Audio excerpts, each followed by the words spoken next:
तुम्ही फार काठीने डवचित होता आजीला आमच्या. पांडुरंग विचार करतो ना, अरे हे खऱ्या माणसाकडे गेले पाहिजे. 93 वर्षाचे आणि ही वाटी बर चांगली आवडली का तुम्हाला? आता काय करायचं? पैसे का तुम्ही किती काढले? इतकेच आणलेत, आता काय करू? अरे बाप, भरपूर आणले हो. 1120 रुपये. बर. अरे बाप,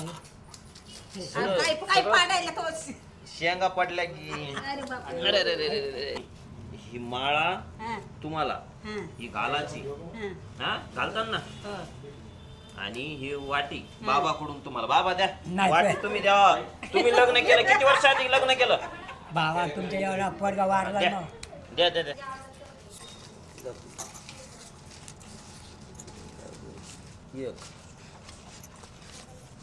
हे धरा तुमची, हे मोठ्या नोटा धरा आजी.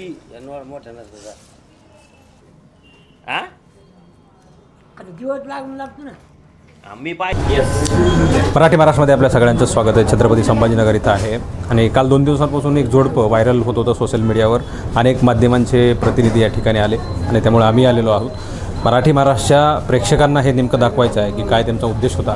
एक प्रकारे एकीकडं महाराष्ट्रासह आपल्या व्यवसायाची जाहिरात वाढवण्यासाठी लाखो रुपये खर्च करावा लागतो, मात्र काही उदार अंतकरणाचे लोक, माणुसकी जपणारे लोक, त्यांची ऑटोमॅटिक जाहिरात होऊन जाते. असा सगळा प्रकार झालेला आहे. त्या ऑनर माझ्यासोबत आहेत, त्यांच्या काय भावना होत्या जाणून घेणार. वारंवार त्यांना आता वेगवेगळे शब्द सुचत असतील, ह्या सगळ्या अनुषंगाने आलेलो आहोत. तुमचं मराठी महाराष्ट्रामध्ये खूप खूप स्वागत आहे. काय तुमचं नाव आहे थोडक्यात परिचय मराठी महाराष्ट्राला? निलेश खिवणसर. बरं, कालचा तो प्रसंग होता तो कसा होता, नेमकं काय होतं, ते कशासाठी आले होते तुमच्याकडे दुकानामध्ये आणि कसं कळलं हे सगळं? ॲक्च्युली काय आहे, ते आमच्या फर्स्ट शोरूममध्ये आले होते जे गुलमंडी कॉर्नरला आहे.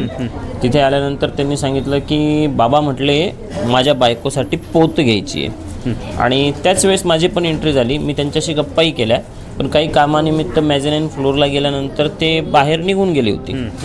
नंतर एक 1.5-2 तासाच्या अंतरावरती मला एक माझा मुलगा आला वरती. या शॉपच्या सेकंड फ्लोअरला मी बसलेलो होतो की ते आजी आजोबा जे तिथून निघून गेले होते आणि ते आपल्या शोरूमला आलेले परत या. तर मी खाली आलो. तोपर्यंत त्यांनी एक माळा आणि मंगळसूत्राची वाटी परचेस केलेली होती, ती इथे ठेवलेली होती. मी म्हटलं काय आवडलं बाबा, मला ओळखलं का? मी पहिल्या शोरूममध्ये भेटलो होतो. ते म्हणे हो हो हो. म्हटलं तुम्ही काठीने डिवचत होता आजीला की काहीतरी घे काहीतरी घे. म्हटलं आता काय आवडलं तुम्हाला? तर म्हणे की ही माळ आवडली. म्हटलं बरं, अजून काय आवडलंय? तर त्यांना ती वाटी काय सांगता नाही आली. ते म्हणले हे आवडलं. म्हटलं ठीक आहे, पैसे किती आणलेत सोबत? तर ते म्हणले हे काय एवढे आणलेत? मग मी ते उचलले हातामध्ये. म्हटलं हे किती आहेत? तर म्हणे 1000, हे 100 आणि हे 20. म्हटलं बरं, पण मी म्हटलं एवढे पैसे? त्यांना म्हटलं कमी पडली की काय? त्यांनी ना चिल्लरचे 2 पोटली अजून काढण्याचा प्रयत्न केला त्या ठिकाणी. आणि मी म्हटलं नाही हे ठेवून द्या, हे नको. तर त्यांना वाटलं चिल्लर चालत नाही. त्यांनी ना मग नंतर नोटा द्यायचा प्रयत्न केला, ज्या 10-10, 20-20च्या नोटा आजींकडे होत्या. तर ते म्हणले तुझ्याकडे जे पैसे ते दे. तर मग ते 10-10, 20-20च्या नोटा परत माझ्या हातामध्ये दिल्या. म्हटलं नाही आजी, हे तुमचे पैसे तुम्हाला, हे पण सगळे पैसे मी त्यांना देऊन टाकले. आणि त्यानंतर मी त्यांना ती माळा दिली. माळा दिल्यानंतर ती जी मंगळसूत्राची वाटी आहे ती आजोबांकडे दिली. आजोबांना मी सांगितलं की हे आजींना द्या. तर ते म्हणले न ग.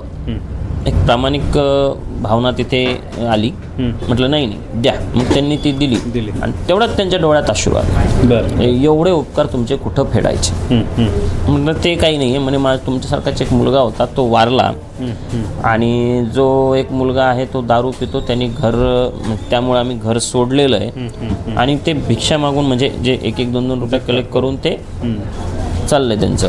तर त्याच्यानंतर मला म्हणे की काहीतरी घ्या पैसे. मग आजी म्हणे 1000 घ्या. आजोबा म्हटले 1000 घ्या. म्हटलं न ग 1000 काय नको मला, पांडुरंगाचा व तुमचा आशीर्वाद असेल तर खूप काही कल्याण होईल माझं. तर ते म्हणले 500 तरी घ्या. म्हटलं 500ही नको, मग तुमच्या हिशोबाने घ्या बरं काहीतरी. आजी म्हणले. म्हटलं मग आजी तुमच्याकडनं 10 रुपये, आजोबांकडनं 10 रुपये, असे 20 रुपये मी सांभाळून ठेवतो आणि बस तुमचा आशीर्वाद. त्यामुळे आपला आशीर्वाद लय लागन तुम्हाला. म्हटलं ठीक आहे चहा प्यायचा म्हणे. म्हटलं ठीक आहे, चहा मागवला, बसायला स्टूल दिला, बसले, चहा पिले आणि मग ते रडत होते. बरोबर. तर सांत्वन करतात तर मला काही येत नाही म्हणून मी म्हटलं मस्ती करावं. म्हणून मी त्यांना विचारलं, आजोबा आजीला जीव लावत्या का? आजी म्हटल्या हा लावते. आजोबा म्हटले मग लावावा लागतो म्हणे. मग म्हणे आम्ही काही सोडून राहत नाही एक दुसऱ्याला. अशी काही वेगवेगळी चर्चा झाली, हसी मजाक झाली. त्यांनी माझ्या 2 पाठीवरती थाप दिली, हसले आणि मग नंतर मी त्यांना एक छोटीशी एक पर्स दिली पुन्हा आणि मग ते गेले. जी.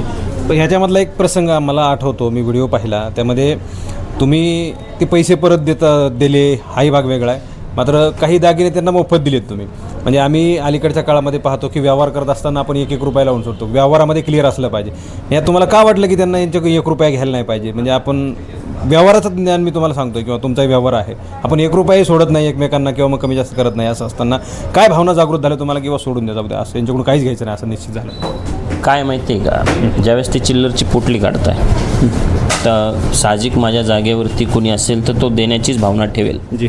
किंवा चुरगळलेल्या नोटा साहजिक भावना आहेत ती. आणि मी काही ते काय खूप मोठं कार्य काही केलेलं नाही आहे, पण महाराष्ट्रातील प्रत्येक जणाला ते आवडलं आणि माझ्या जागी कोणी असत ते साहजिक भावना ठेवायला पाहिजे आणि ठेवली सुद्धा असती. त्या आजी आजोबांसोबत असं तुम्हाला करावं वाटलं, हे फार आनंददायी आहे, प्रेरणादायी सुद्धा आहे. या माध्यमातून तुम्हाला वाटतं आहे का की आपली पब्लिसिटी झाली? अनेक वेळा तुम्हाला अशा जाहिराती कराव्या लागतात व्यावसायिकांना, मात्र एक तुम्ही जनभावना, माणुसकी किंवा मग एक नातं जसं ते आईवडिलांचं होतं, तुम्ही त्यांच्या मुलाच्या बाबतीमधलं तुम्ही ऐकल्यानंतर तुम्ही भाऊ झाले असं आपल्याला पाहायला मिळालं. तुमचे शब्द जड झाले होते, त्यांच्या डोळ्यामध्ये अश्रू आले. कुठेतरी एका मुलाचा तुम्ही आधार देण्याचा प्रयत्न करत होतात का या सगळ्या माणुसकीच्या नात्यानं? काय आहे की माणुसकी असायला पाहिजे प्रत्येक जणामध्ये आणि तोच मी केला आहे. एक खूप मोठी गोष्ट नाही आहे आणि ती साहजिकरित्या घडलेली गोष्ट आहे. आता राहिला व्हिडिओचा प्रश्न, तर एक नंदुरबारचं कस्टमर होता आमच्याकडे, त्याचा रिव्ह्यू घेत होता आमचा मुलगा. आमचं सोशल मीडियावरती पेज आहे असल्यामुळे आम्ही तिथे रिव्ह्यू टाकतो. तर यांच्या गप्पा जर चाललेल्या होत्या ना, तर त्याला आवडल्या म्हणून कॅमेरा चालू होता आणि मला वरून बोलवलंच होतं. तर मी आधीच मला ते थोडं दुःख होतं की ते जायला नको होते.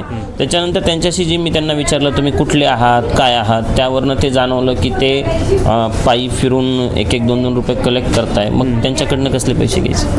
मोठी भावना जागृत. हां. आणि ते आणि ते व्हिडिओचा तुम्ही आता सांगितलेला प्रश्न होता की अगोदरच व्हिडिओ सुरू होता का तो? कारण फार मुवमेंट त्यांचे एकदम कॅच करणारा व्हिडिओ होता. अँगल जरी चेंज असला तरी मुवमेंट सगळ्या कॅच करणारा व्हिडिओ होता तो. नंदुरबारचं जे कस्टमर होतं ना, त्यांनी सुद्धा ते पाहिलं की ते त्यांचा रिव्ह्यू झाल्यानंतर त्यांचं जे बोलणं चालू होतं आमच्या आजी आजोबांचं, तर तिथे आमच्या व्हिडिओवाल्याला ते वाटलं की कलेक्ट करावं, कारण खूप इनोसंट होतं ते आणि त्यांचं इतकं प्रेम होतं एक दुसऱ्यावरती. मग ते आम्हाला वाटलं करावं, तर मग आमच्या व्हिडिओवाल्याने केलं होतं. शेवटचा प्रश्न आहे की त्यांनी बोलत असताना उल्लेख केला एक मुलगा मोठा होता मात्र तो दगावला आहे आणि एक छोटा आहे तो फार व्यसनाधीन आहे. हो, दारू पितो. तर महाराष्ट्रातल्या प्रत्येकांना तुमचा जो व्हिडिओ पाहतील त्यांच्यासाठी काय सांगाल? एक आईवडिलांना जपण्यासाठी तुम्ही कसं राहिलं पाहिजे, आईवडिलांची कशी काळजी घेतली पाहिजे? हेच आयुष्य, भविष्यामध्ये आयुष्य आहे की नाही माहीत नाही, पुनर्जन्म आहे की नाही माहीत नाही. आईवडिलांची सेवा करणं सगळ्यात महत्त्वाची गोष्ट आहे. काय सांगाल प्रश्न? आईवडील म्हणजे पांडुरंग आणि रुक्मिणी. मंदिरात जाण्यासाठी तिथे 2-2, 3-3 तास, 5-5 तास उभा राहतात. जी. त्यापेक्षा आईवडील घरी आहेत आणि व्यसनाधीन तर नाहीच व्हायला पाहिजे. म्हणजे आज व्यसनापायी त्याचे पांडुरंग आणि रुक्मिणी रस्त्याने भटकतात. बाकी आता ह्या सगळ्या गोष्टी करणं गरजेचं. खूप खूप धन्यवाद दादा. हा सगळा प्रकार आम्ही पाहिलेला आहे सोशल मीडियावर, नकळत घडलेला आहे. त्यांनी सुद्धा सांगितलं की काहीही गोष्टी ठरवून नव्हत्या, ते आले, त्यांना काही वस्तू घ्यायच्या होत्या आणि एक कॅमेरा या ठिकाणी सुरू होता, त्यामध्ये ते चित्र कैद झालं आणि काही तासांमध्ये संपूर्ण महाराष्ट्रात हे चित्र पसरलं आणि या सगळ्या गोष्टी कुठेतरी माणुसकीचं दर्शन घडून देणाऱ्या आहेत. कुठेतरी एका मुलाचं आईवडिलांप्रती प्रेम असणं किंवा मग एका पतीचं पत्नीबद्दल असलेलं प्रेम किंवा मग जोडी एकमेकांची कशी कायम शेवटपर्यंत राहावं अशा सगळ्या गोष्टींना उजाळा किंवा मग आठवणीत आणून देणारा हा सगळा प्रकार होता. शेवटी सांगितलं आहे आईवडिलांची सेवा करण्यात सगळ्यात मोठी गोष्ट आहे. पांडुरंगांचं दर्शन तिथेच आहे. तुम्ही आईवडिलांची सेवा करा. व्यसनाधीन तर होऊच नका. व्यसनाधीन झाल्यामुळं तुमच्या आईवडिलांना अर्थात तुमच्या पांडुरंगांना रस्त्यावर भीक मागत फिरायला लागतं आहे. जसे काल हे रंगासारखे रुक्मिणी पांडुरंगासारखे दुकानामध्ये या ठिकाणी एक जोडपं आलं आणि त्यांची सेवा करायला ह्यांना फार संधी मिळालेली आहे आणि ते आनंदित आहेत असं इथं सांगितलं आहे. शेवटी त्यांनी सांगितलं की व्यसनाधीन होऊच नका, आईवडिलांची सेवा करा, तिथेच पांडुरंग आहे. कॅमेरा पर्सन सह मी संग्राम धनवे, छत्रपती संभाजीनगर.